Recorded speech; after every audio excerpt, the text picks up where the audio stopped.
طماطة شامبيونيشتي الرصة ما عندي نبي هاي وعافوتك تزادر كوي ورا وزعت كوا سيعتك باشي يا ربي باش بي هو شو كوب بزنتان لبرتا غير عيوانه ورونا خوشة ورونا برديا اوها عندها بزيان هيش هذا تسقوش بميدا بنبيك خير ولا تسبك ما خير وروجش قلق عمر داربو اوها هو شو دسيتو هم ودا اسمه ميدان عوانه ودم زام تشيلو كش ناخرم ولت باخير عمري تسير بلوسيا تسير بلوسيا تاقديوت ما هي ورا بسير بتسير ورا وبينو لرشي عمر لرشي فتاحي تسير هذا كلام تزايلو الفتاح عصر كسولو كبوغا كده بيني هم الروج السيزر تاجر دك تشيل بفيز قيمار مالاديني وشي تسبيعيه وكندري لدستيا ها لرشي هذا كلام هذا سنده شنقوانه قلتم شنو ما استكميك عانا لرشي شنو عالم هذا كاكا تشبه ولا خوش شنو عالم ده او كده بتجيشني بس الشاري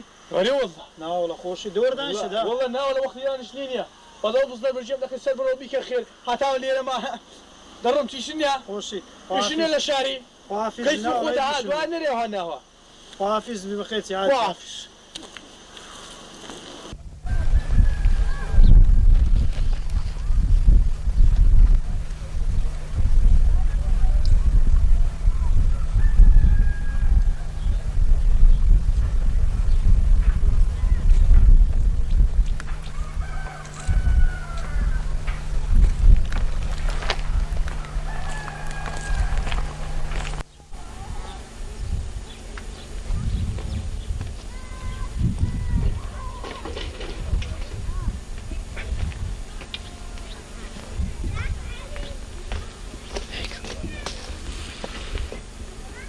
دور اخو وبنيناي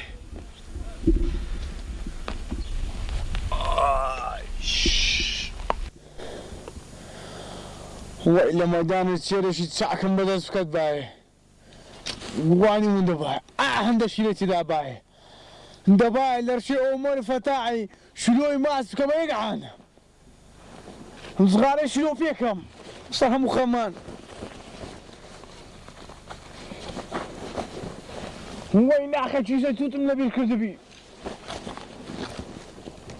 خرا بري والله نبي الكذبي هم خطا عونا عليه من الشكاف مو دبلي لي كرم مو دبلي لي كرم لا دواب داخل ميدان هذا جدي دي زاد بروسيري كلها انا متصير منوتي بكاكا اما تصير منوتي ها هم زورم ببيت صغار والله حاجه سريج دكرم الشيطان ما على ذبي ديار الريق قاعد يدوش مسلمان شدهم صغاري بخوا اقرنا كريمنا عباس كل مسلمان كذا بصغاري بخوا ويا الله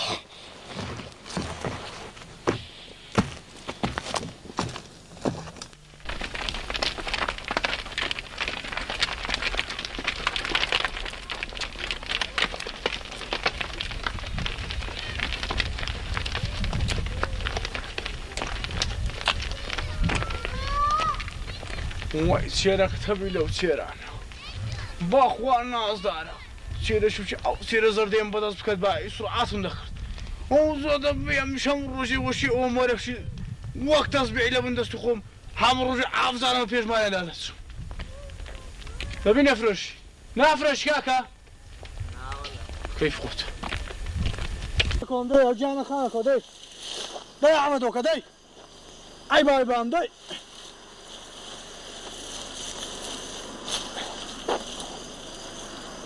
وعاد زادرني والله إذا وقت شي باشا الهوار والصغار اللي بلاها حول عاصمنا ليلة بس نجي كرت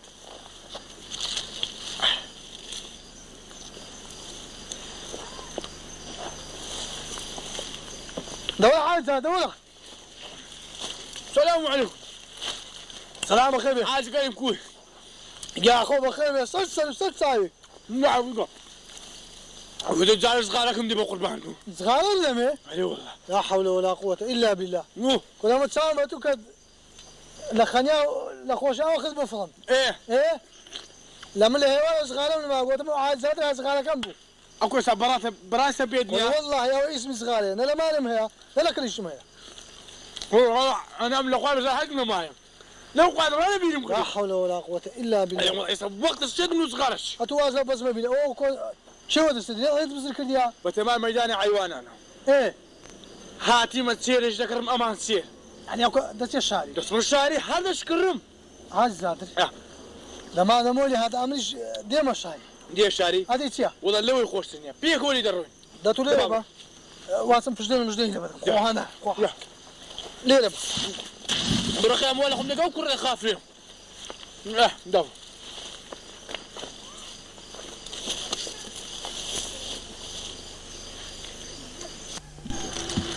يخو كريم هنياته ومارد.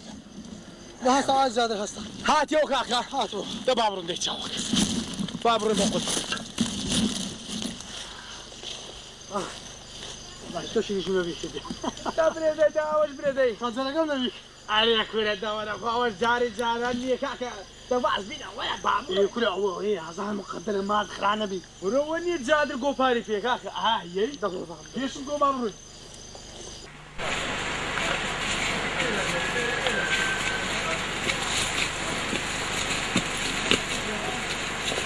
كريم ها؟ لك أو أنتوا من بشير هذيني كاكا كل ما تسمع ما مش هذا زعمة. باشين لو هو دكتور أخو بشونو. الراكب يا أخو في يدك. ولا ده ولا. والله.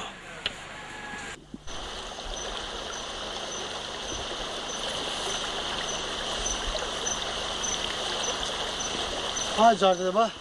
إنسان خلينا بشو. علي رسول سام شو؟ ولا بالرواب كأخو في يدك. كان أخو بعاني ده لك وعارف قال أخو. عندي تترسي. أخواني. يا الله. يا بسم الله. نحل يا قدن يا أولم ديك وقدن ما زاكت قوة.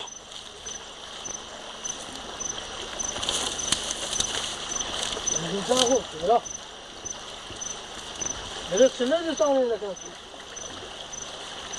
نيجي شيلي هقرن. يا بسم الله. بقوة في زريفة كريم. واي مال اللي نبي. حياته. تبي الرسول ما خي شيبي. هو ساكن هنا ما نواجهك. ولا ولا تصنيش لي هيك. هذا فزيل اللي ذكر أي هوان. والله مرتعنا بك. عمر هقر خوم دانا كريم خوم صاب كم تر دانا. نار خرعنا درواز واسم لوشته. هاد نوجك عليك وعندك. بسم الله. والله يوم دم الطعن. الله. ولا كريم. ولا كريم. ولا كريم. ولا كريم. ولا كريم. ولا كريم. ولا ولا كريم. ولا كريم. يا الله. يا الله. يا الله. جل عليك. فقير. الله يبينا. ايوه. ايوه.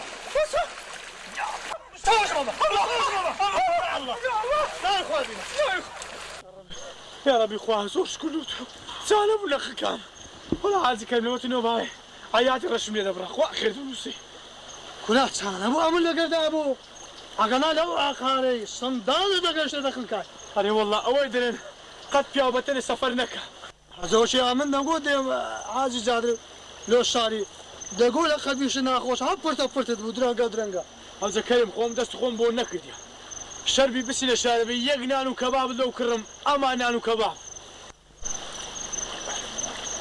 كل كان ابو امل لقيت هاتم هذا ما شاء الله هذا امل لقينا باي حكوا شيء زادوا لنا خنكاي أري والله بس ما شاء الله قزاء وقدر إخوة أوها أقام تشتت تمنبي نكد باي تيش مكنتو بعازي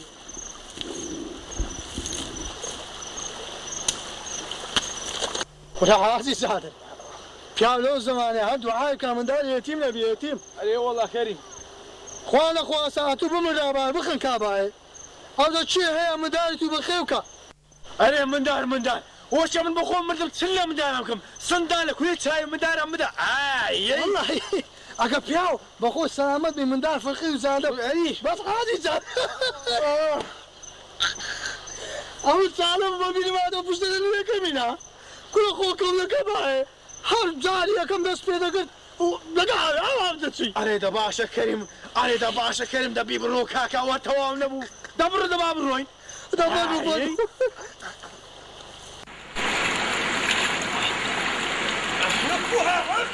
ما لوانيك او زغيا مش شي دي هاكا ما عندي لبي ماشي وجه حمار هاكا لو هذا نفسي قبلها يا ولا سؤال كاكا هذا الامل بس الامل او فقيري كتدا عيوك كنتي يك ساعتي بيوم ما دي بفجدي تيدا بينا دل بينا عقنا لو انا حد صندالي باش نخنكا والله شي ساكت كذا انا فقيري لو انا خنكا بايا كل دخول مسرخ كان نبو كاكا وبخنكا بايا وخصم شي ما لواني بزادي هذا عمد ما بتسمع موسى سيسا ما لواني بينن لا تبقى حتى تريديني كلها اكزار هو انا دبونا عشان ما شاء الله عاوز اوصل حظه راتيا اي والله اخوا خير بنسي كاكا لا حول ولا قوه الا بالله اتورك كريم بلي كنت عيال بردم كل خوان مشكله خلكا لك انا وكاكا هذه اما سبني خو كسلو تازلو داني عمد ابا بخون بسم تازلو داني لو ما فكرات ايش وكالو كاس بخون بس بهم تازي دانشو بخياتنا حالي مبكم تورا بروني بزان استري امن شيخ كادو خوش كل ساعه تحس لا حول ولا قوه الا بالله كاكا اوانيا حقها تدمري هل ممنوني من بي لزاني كاكا تشي تدبم او قفاري بقيا كاكا تناو تشبو تها كاكتها بري او قمصلي بقيا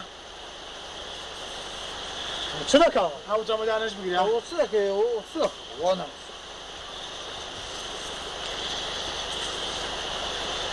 ناو مش دينا شو لي وقرا ام تزاني ويا زاني لا حول ولا قوة إلا بالله وتركوا او جبرو يقع عفتنا تازم بالشا دبرو لا حول ولا قوة لا حول ولا قوة ما فيش داني خوف والله ما فيش داني